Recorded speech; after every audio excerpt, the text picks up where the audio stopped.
Welcome to this handover video of a Benimar Mileo 202. I'll show you underneath the bonnet here. This is your fluid level filler for your washer jets, water level for your radiator, brake fluid level, dipstick here for your oil, positive jump terminal here for your battery to jump start it underneath this flap. As you come round the side of the vehicle, into the side of the dash here is the pull to open your bonnet. You may notice as well there's a button on the side of the seat here, which is your heated seats in the vehicle. Down here we've got the diesel filler and AdBlue filler. Diesel filler takes a key. Key stays in whenever you're filling it, and then a quarter of a turn to lock it off again.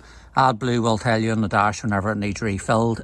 Don't let it run out or the vehicle go into limp mode and you'll have to take it to a Fiat dealership. The side here, you've got the recommended pressures for the tyres. 79 psi is quite hard, but that's for the maximum load and maximum speed. So this is the side locker here. This is all free bar your electrical connections here. So you've got your trips in here, normal trips the same as a house. 12 volt fuses in the next compartment. Again, in the bag with all your paperwork, you will see the allocation of these fuses. This is your charger over here and your red arc charger as well. So your cables here, fire extinguisher, the high vis vest, and warning triangles should you ever need them if you break down. So come on along the side of the vehicle. You've got your 240 volt power in. You've got your gas barbecue point and your cold outside shower point. There's your gas locker in here. This will take 2 big bottles, so we've got a 13 kilogram bottle in here at the minute, and we'll take another big bottle as well. One round the back of the vehicle, you've got your fridge vents here. So there are winter fridge vents that you can put in as well, which are in the garage, top and bottom as well. Pre-done for a Fiamma bike rack, so easy to put a bike rack on it. Reversing camera you'll see up there as well. So you come on round to the driver's side of the vehicle. Underneath the rear here, there's a lever just to pull. It just pulls and that empties your wastewater, which is out of your showers and your sink. Your toilet cassette is here. It will tell you inside whenever the toilet cassette needs emptied. So it's just a matter of flicking this flap up, sliding it out, set it on the ground, and then twist this around, screw the end off, and let the fluid flow out of that. There's a little air valve here which will help you do that. That if you hold that in, it'll let the fluid flow out gently rather than glugging out. If you want to clean the toilet cassette, you can slide that slider off and just open it up, give it a good clean out. I always prime toilets with about a pint of water, half a pint of water, a couple of glugs of toilet chemical. Get used to what you like yourself toilet chemical wise, but give it a good slosh around even when you're not using it, and keep some toilet chemical and a bit of water in it. It'll keep the tank fresh. Just close that up again. When you're ready to put it back in, just slide it back into this compartment. Make sure it's locked in. That's it, ready to go. The other storage locker on the side here, you'll see the fridge vents I was talking about earlier. You've got a spare wheel in here, your toilet chemical. If you have a Fiamma awning fitted, we usually fit the Fiamma awning winder here. You've got power points here as well, 240 volt, 12 volt, and a light switch in here as well. This here's a winder for your jacks on the back of the vehicle. These Benimars are pretty unique in that they have a wind down legs at the back here. You can see it. The bolt to wind down is just on the end here, and they will just wind down gently onto the ground just to steady it if you're in windy conditions or you like your vehicle steadied up a bit more. Fresh water filler here. Key again to open this. This is lockable, and right underneath the vehicle you will see a large dump valve here. So this valve here will allow you to dump all your fresh water out. This is the Truma boiler flue, which gets hot. You've also got a sensor on the window here, so this boiler will not fire, the heating won't fire, or the boiler won't fire if you have this window open. So it's just a safety feature, so there's no CO2. Carbon monoxide goes into the vehicle, not carbon dioxide, carbon monoxide goes into the vehicle. Safety feature. Round in through the hab door now. Enter into the vehicle. First port of call usually when people go in is the control panel. Pretty straightforward control panel on the Benimar. The switch turns everything on. You see it all lighting up. If it doesn't light up, turn the 12 volt on, but it should light up. Next one's your water pump. Next one's your running light. Water pump's on there. Usually leave it off if you're not using the water. These here are levels down at the bottom. So you've got your leisure battery level, engine battery level, fresh water level. And this is a dimmer, so you can dim the control panel down at night time if it's too bright for you when you're sleeping. So just hold that in, it will dim right down. You've also got a little indicator down here which will show you whenever your wastewater level is full or getting near full. And over the right hand side you've got mains in will light up when you plug your electric in from outside, and if you have reverse polarity this will light up, but the system will look after reverse polarity. Good carbon monoxide and smoke alarms up here. I encourage you to test those regularly. So come along here, little switch here for turning the lights off underneath the cupboards in the kitchen. You've got an extractor fan here with lights on those as well. These are all soft closed doors, so they'll all shut themselves. Just get into the routine of going around the van and checking that everything is locked down before you drive off.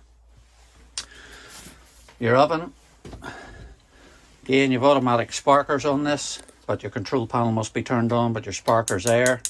So just hold the gas in, do the sparker, leave it for a couple of seconds held in and let it go, and it should be lit. This ring here is an electric ring, so that's off the 240 volt mains only when you're plugged into the mains, and you've got your grill and oven here as well. Okay, so you've got full oven and grill underneath. That's your sink.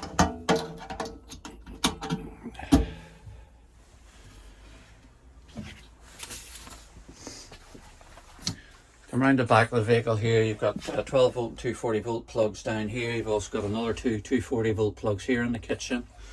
Your gas cutter valves are underneath here. If you like the type of person that likes to turn their gas off all the time, we use it just for pressure testing more than anything to isolate circuits, but you're more than welcome to turn them on and off if you want. This is your fridge freezer. So again, handle there, just a little drop down latch opens the fridge and the freezer.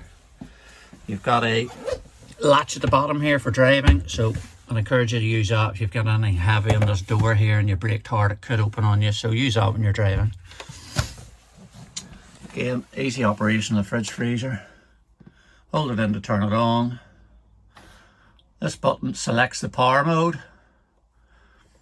I always tell customers to leave it in automatic and it'll look for the power that's available. So 12 volts when you're driving, 240 volts you're plugged in, or gas if you're sitting parked up like we are here now. Next button is your temperature control. The next button is an anti-frost control, which hopefully you'll not need. And again, when you're finished with it, turn it off. So you're heading away for the weekend, plug it into the house, leave it on for a few hours, get it nice and cold before you drive off. And you should have no problems there. Microwave again up above here. Up in the ceiling here, we've got an extractor fan.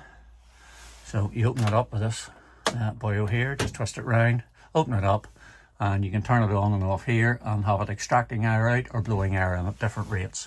Again, you've got lines that pull across there that will make it dark at night time. Your blinds on the side of the vehicle or on all the windows, or just play screens down, blind up the way. Again, you've got safety buttons on all the window catches too. The windows have got a damper on them, so they will stay wherever you put them. Whenever you bring them back in again, if you're parked up, you can put them on half latch there, so it'll let air come in and out of the van at night time or whatever, and they're still locked, won't open. but when you're driving they must be completely locked in, or else you risk them being sucked out when you're driving. And the shower now, the bathroom, good separate shower in these vans. Nothing really much to teach you in here apart from the toilet. So the toilet's got a swivel head on it, it will swivel around. Your indicator for telling you when it's full is here, sitting at green and empty there. It will turn to red when it's nearly full, so time to empty it. This is your water flush, to flush water into the bowl. So again, you need your water pump on the control panel for that to work. And this is the business end of things. So you have a handle here, and you'll notice that's opening the trap door. That will let anything that's in the bowl down into the compartment below, and then you give it a flush around or clean out. Okay. You have a couple of latches here as well. Little latch underneath here just to open those cupboards. Just make sure you have your shower doors locked in that position when you're driving. You have a little pull down coat hanger here as well for putting your wet coats in there if you're coming in from being in the rain. Again, it just locks back up in when you don't need it. Okay. Wardrobe's in here. We've got a couple of items in here. One's your TV booster. Second one is the Bluetooth control and GSM mobile control if you put a data card in to control your heating remotely from your smartphone. And we'll cover that in a separate video, how to set that up on the smartphone. But that just allows you to control the heating just via your phone instead of having to go to the control panel. Second big roof light up here. Again, light screens, lines across. To open and close it, push this button in and then just slide it into the desired position you want down the side there. And then when you're not using it, make sure it's back into the lock position again. Come round to the front of the van. Trim heating control panel is here, and again that's covered in a separate video. Widely available on YouTube anyway if you're ever stuck, but there is a video on our Camper NI YouTube channel as well. Round to the front of the van here, we've got USB and 240 volt plugs there. Same again over here. Down at the front here, on the front panel you'll see a switch.